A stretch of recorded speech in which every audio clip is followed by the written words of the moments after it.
Bonjour à chacun.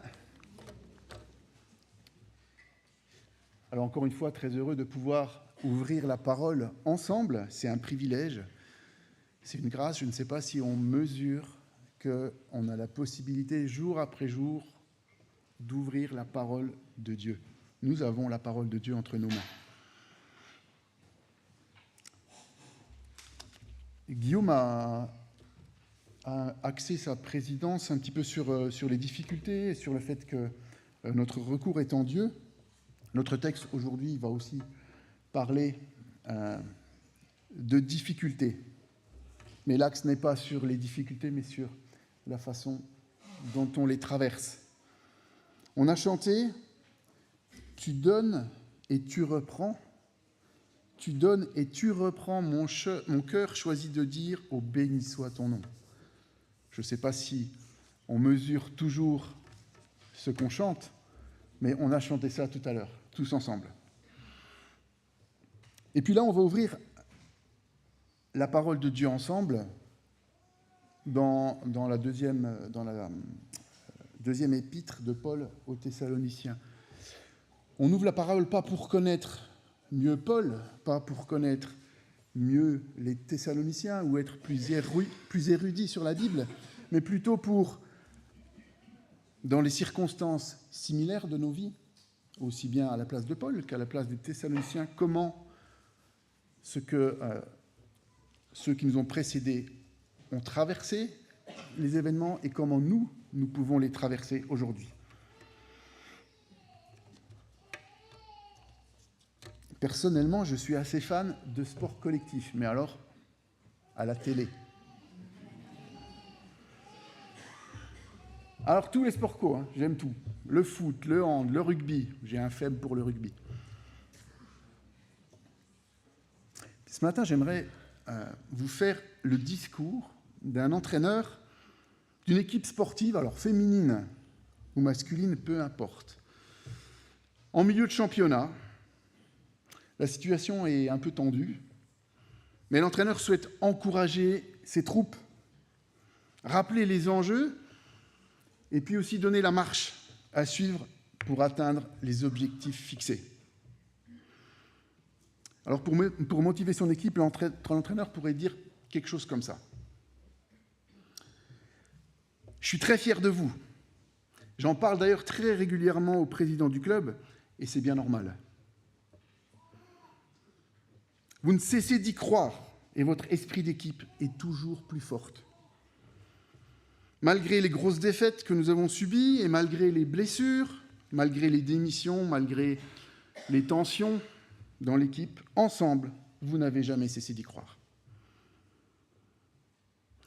Par contre, vous n'êtes pas sans savoir que pour chacun d'entre vous, l'enjeu est important et qu'à la fin de la saison, le couperet pourrait tomber. Sur ceux qui la jouent un peu perso et pour ceux qui n'adhèrent pas aux règles et à l'esprit du club.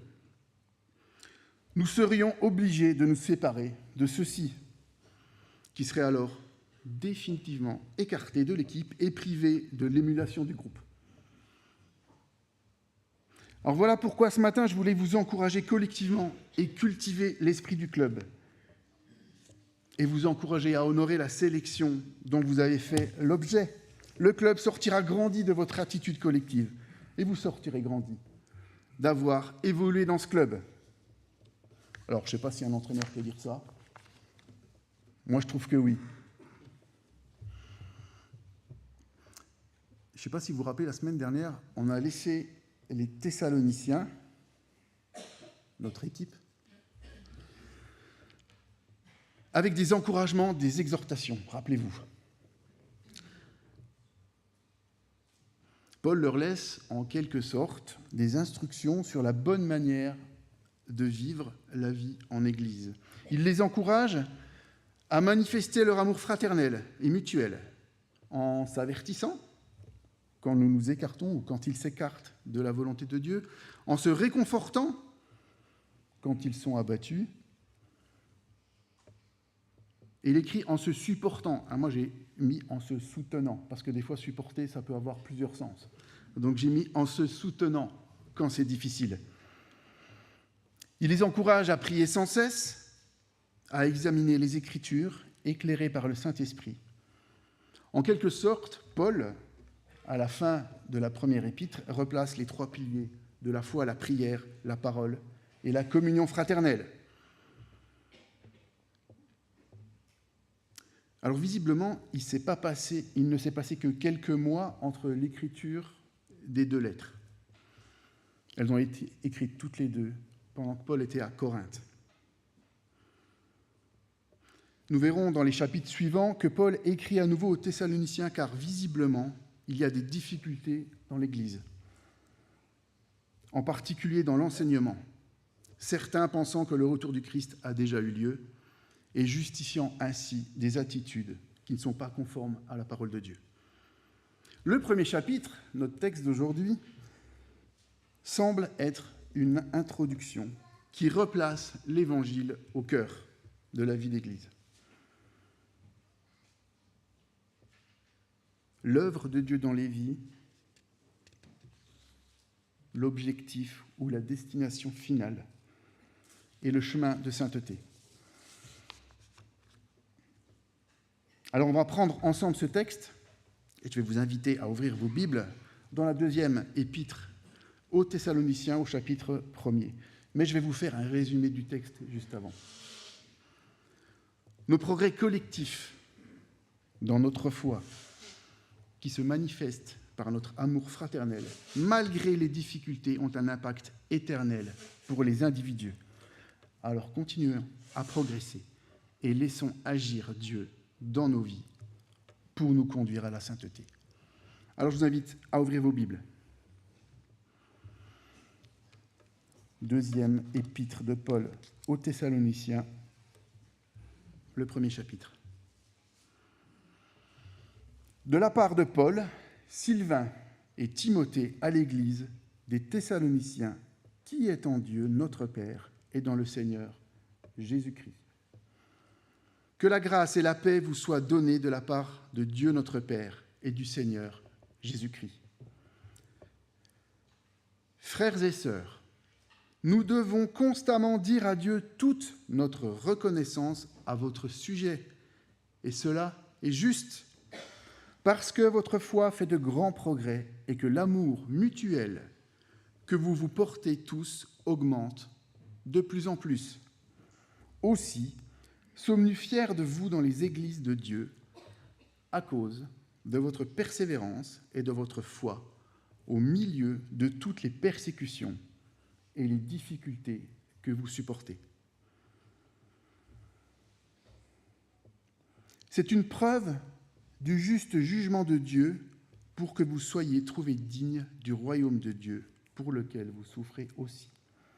En effet, il est juste au Dieu de Dieu de rendre la souffrance à ceux qui vous font souffrir et de vous donner, à vous qui souffrez, du repos avec nous, lorsque le Seigneur Jésus apparaîtra du ciel avec les anges de sa puissance, au milieu d'une flamme de feu, pour punir ceux qui ne connaissent pas Dieu et ceux qui n'obéissent pas à l'évangile de notre Seigneur Jésus-Christ. Ils auront pour peine une ruine éternelle, loin de la présence du Seigneur et de la gloire de sa force lorsqu'il viendra, ce jour-là, pour être célébré parmi ses saints et admiré parmi tous ceux qui auront cru.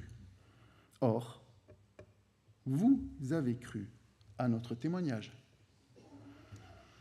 C'est pourquoi nous prions constamment pour vous, afin que notre Dieu vous trouve digne de son appel et que par sa puissance, il mène à leur accomplissement tout désir de faire le bien et toute œuvre de la foi. Ainsi, la gloire du nom de notre Seigneur Jésus-Christ sera révélée en vous et la vôtre en lui, conformément à la grâce de notre Dieu et Seigneur Jésus-Christ. J'aimerais prier avant d'aller plus loin. Seigneur, merci pour ta parole. Seigneur, elle est la vérité.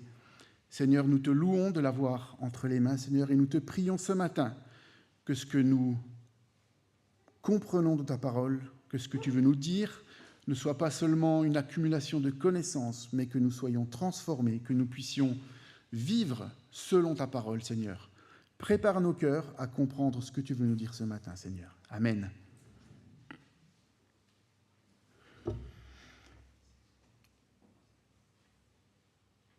Avant qu'on rentre dans le cœur du texte, j'aimerais qu'on puisse remarquer que Paul écrit à une église.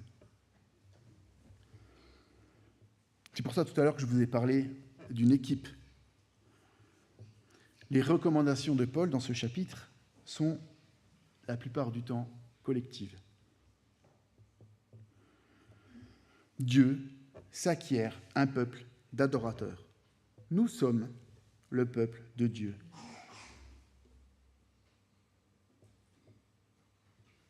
Nous avons une mission commune. Nous verrons dans ce texte que notre mission commune a des répercussions sur les destins individuels. Comme notre entraîneur s'adresse à son équipe, Paul s'adresse à l'église de Thessalonique et à nous en tant qu'église aujourd'hui. Alors notre entraîneur, tout à l'heure, il a divisé son petit discours en 3 parties. Et je vous propose de découper notre texte également en 3 parties. D'abord, il a félicité son équipe pour ses progrès, pour sa persévérance, pour le fait qu'elle y croit toujours. De même, Paul, dans une première partie, félicite l'Église de Thessalonique pour ses progrès, malgré la persécution et les difficultés. Ensuite, notre entraîneur a rappelé les enjeux individuels du comportement de l'équipe. De la même manière, Paul rappelle l'enjeu de vie et de mort pour les individus, s'ils sont à Christ ou pas. Enfin, notre entraîneur a donné la route à suivre pour atteindre les objectifs qui ont été fixés en début de saison. De même, Paul nous encourage dans notre marche d'église pour que Dieu nous trouve dignes de son appel et qu'il soit glorifié par son Église et que son Église soit glorifiée parce qu'elle lui appartient.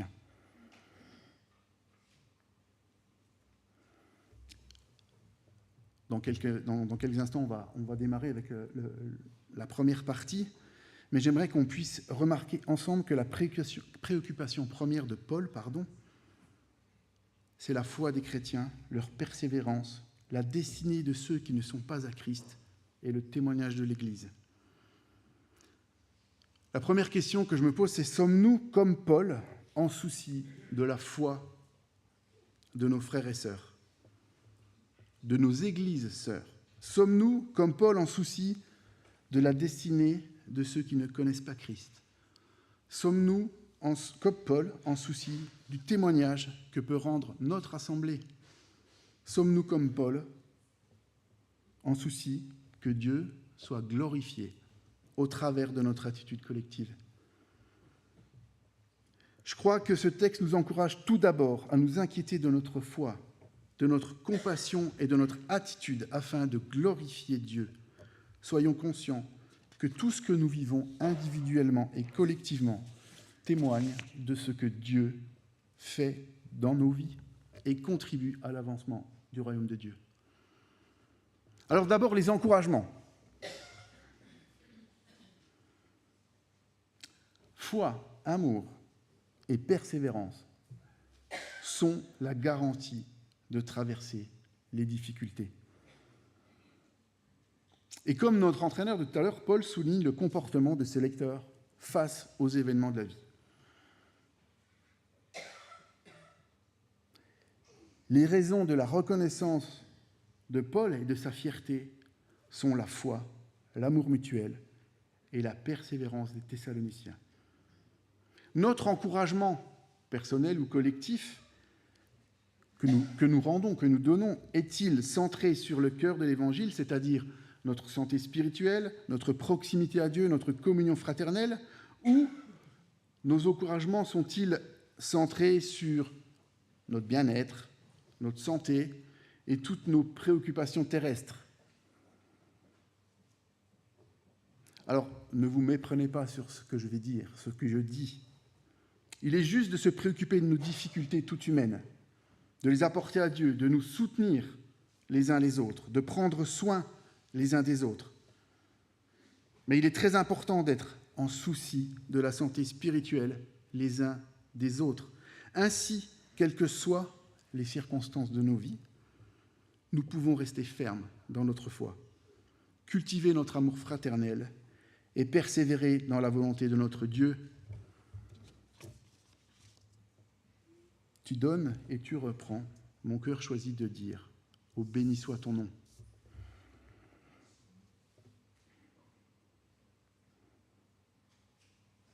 L'encouragement de Paul aux Thessaloniciens devrait nous recentrer sur l'essentiel de notre vie, notre communion à Dieu, notre communion les uns avec les autres et notre persévérance dans la foi. Lorsque tout va bien, prenons le temps de nous préparer pour les moments plus difficiles. Prenons autant de temps à nous inquiéter de la foi de nos frères et sœurs que de leur tracas terrestre. Plus la foi des uns et des autres sera forte, fondée dans la parole et partagée, plus les tracas de nos vies seront traversés sans vaciller. Alors nous sommes encouragés, comme Paul, à prendre soin les uns des autres. Quant à notre foi, nos combats, nos difficultés avec le péché, nous sommes encouragés à accompagner nos jeunes frères et sœurs dans la foi. Nous sommes encouragés à détecter les souffrances de nos frères et sœurs. Une foi individuelle et collective, ferme, alimentée par la prière, par les encouragements, les avertissements et le soutien les uns des autres, affermie par la parole de Dieu et garante de la persévérance dans les difficultés. Alors gardons cette question dans nos cœurs.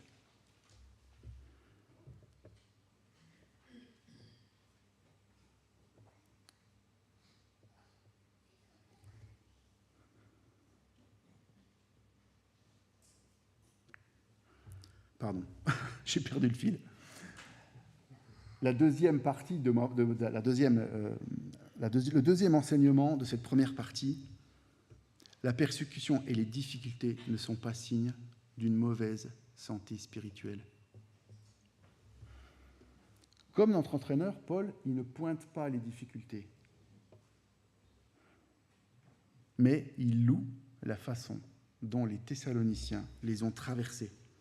Alors, il cite deux sortes de difficultés. Il parle de la persécution, tout événement venant de l'extérieur et tendant à s'opposer à l'expression de la foi. Épreuves qui viennent de l'extérieur de l'Église. Mais il parle aussi des difficultés. Tout événement dans l'Église qui peut mettre en difficulté l'Assemblée. Un décès, la maladie, les discordes, la liste est longue. Épreuves qui viennent de l'intérieur de l'Église. Ni les unes ni les autres, persécutions et difficultés, ne sont le signe d'une Église en difficulté, bien au contraire. Elles sont révélatrices de la santé de l'Église. La façon dont les Thessaloniciens traversent la persécution ou les difficultés révèle qu'ils ont progressé dans leur foi.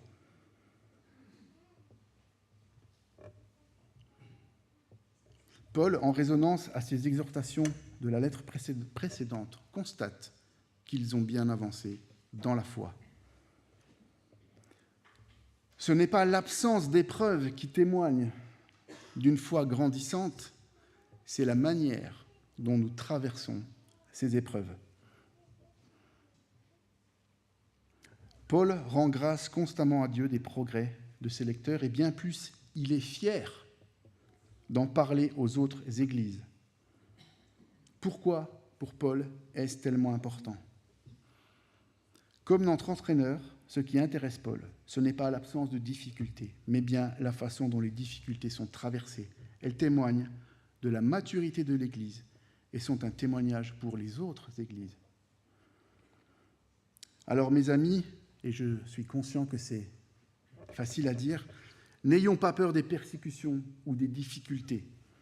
Elles ne sont ni l'une ni l'autre la marque de notre éloignement de Dieu ou la marque du péché. Bien au contraire, notre façon de les gérer témoigne à d'autres notre maturité et sont un encouragement pour tous. soyons prêts à affronter les difficultés par les moyens que Paul a exposés aux Thessaloniciens dans la lettre précédente.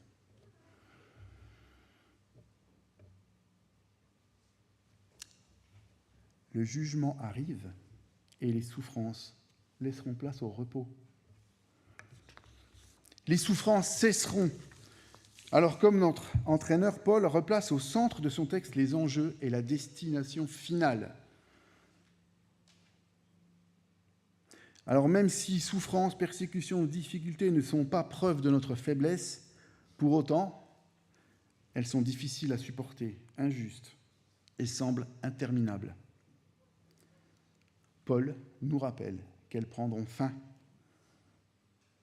Il est bon de se rappeler régulièrement quelle est notre espérance. J'aimerais, comme vous, lire un morceau de la parole de Dieu plutôt que de faire un grand discours, et j'aimerais que vous ouvriez vos Bibles dans Apocalypse 21, les versets 1 à 8.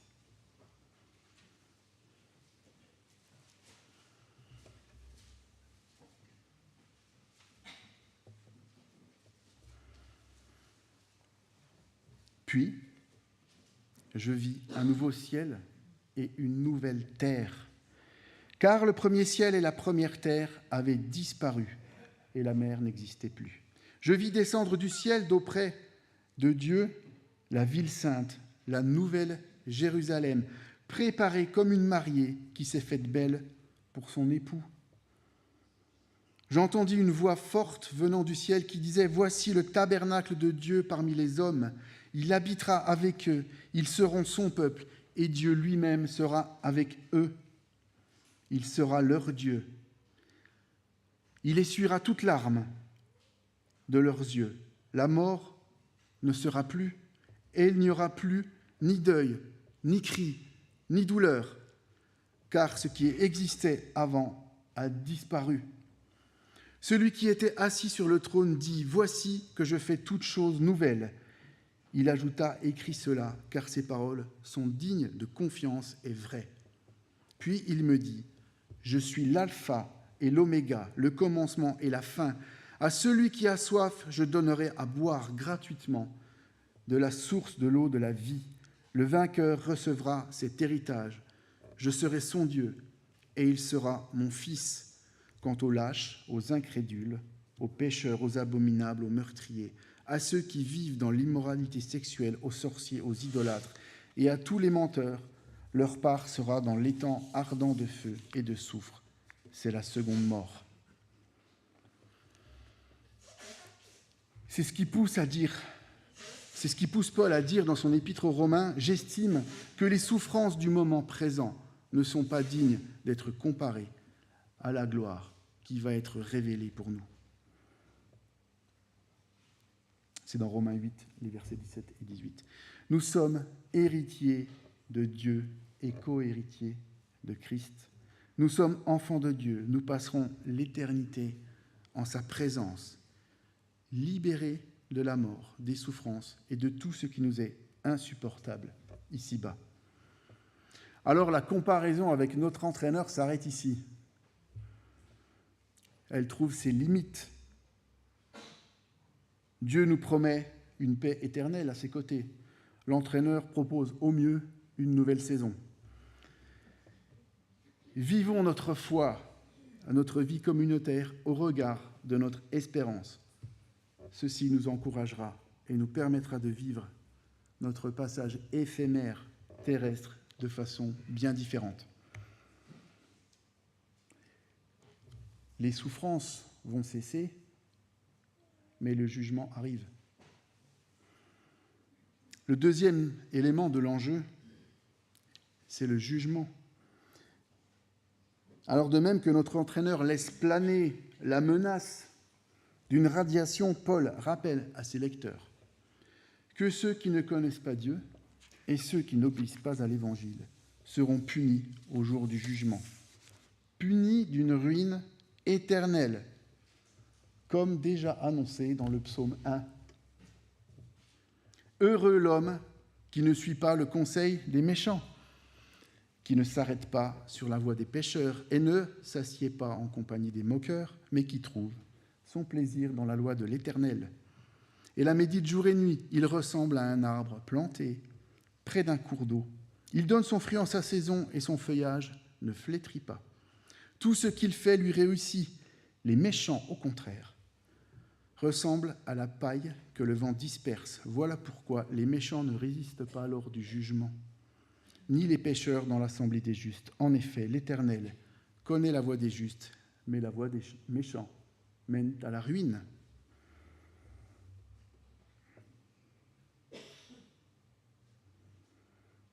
Alors attention, il ne s'agit pas de dire qu'il suffit de suivre des règles, ou de ne pas les suivre d'ailleurs, pour échapper au jugement de Dieu, mais que ceux qui ne connaissent pas Dieu, qui refusent d'accepter Christ comme leur Sauveur et Seigneur, n'obéissent pas à l'Évangile et seront condamnés à la ruine éternelle. Que devons-nous faire de cette menace ? C'était un encouragement. Notre texte est un encouragement. Qu'est-ce qu'on fait de ça ? Devons-nous nous en réjouir ? Nous devons nous réjouir du fait que nos souffrances vont cesser, mais certainement pas du jugement. Nous devons plutôt être horrifiés de ce qui attend ceux qui ne connaissent pas Dieu. Nous devons œuvrer pour faire découvrir Dieu et sa bonne nouvelle à tous ceux qui y sont étrangers. Mais comment y parvenir ? Et c'est le dernier point de Paul aux Thessaloniciens. Dieu agit en nous pour se glorifier. Alors finalement, comme notre entraîneur Paul indique la marche à suivre pour atteindre l'objectif de début de saison. Et d'ailleurs, Paul a déjà adopté un langage sportif quand il écrivait aux Philippiens. C'est dans le chapitre 3, les versets 12 à 16. « Je cours vers le but pour remporter le prix de l'appel céleste de Dieu en Jésus-Christ. Nous tous donc, qui sommes mûrs, adoptons cette attitude. Et si vous êtes d'un autre avis sur ce point, Dieu vous éclairera aussi là-dessus. Seulement, là où nous en sommes, marchons dans la même direction et vivons en plein accord. Frères et sœurs, je n'estime pas m'en être moi-même déjà emparé, mais je fais une chose, oubliant ce qui est derrière et me portant vers ce qui est devant. Ce n'est pas que j'ai déjà remporté le prix ou que j'ai déjà atteint la perfection, mais je cours pour tâcher de m'en emparer, puisque de moi aussi Jésus-Christ s'est emparé. » Notre comparaison trouve ici sa deuxième limite. C'est Dieu qui agit en nous pour révéler sa gloire. Il est le seul acteur, celui qui donne le vouloir et le faire.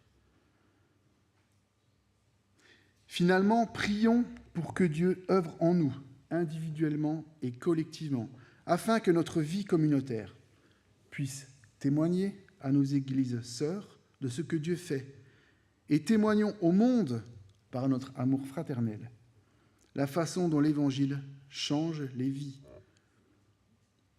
pour que Dieu nous trouve dignes de son appel. L'enjeu, je vous le rappelle, c'est la vie et la mort de ceux qui observent l'action de Dieu dans nos vies. Ne soyons pas chargés par ce que Paul demande aux Thessaloniciens. L'amour fraternel, l'avertissement, le réconfort, le soutien. Ne soyons pas chargés parce que l'enjeu est vital. Sa parole nous dirige, éclairés par l'Esprit, et c'est Dieu qui œuvre en nous pour terminer ce qu'il a commencé en chacun d'entre nous. Prions.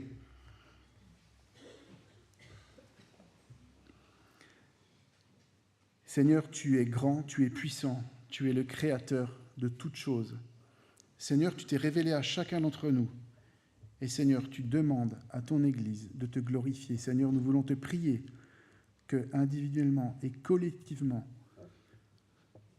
nous ayons toujours le regard tourné vers toi, vers cette merveilleuse espérance de la vie éternelle à tes côtés. Seigneur, vivons notre communion fraternelle pour que nous sachions traverser les difficultés avec ton aide. Seigneur, nous voulons te demander que notre témoignage puisse te glorifier pour que nombreux soient ceux qui puissent se tourner vers toi, Seigneur. Amen.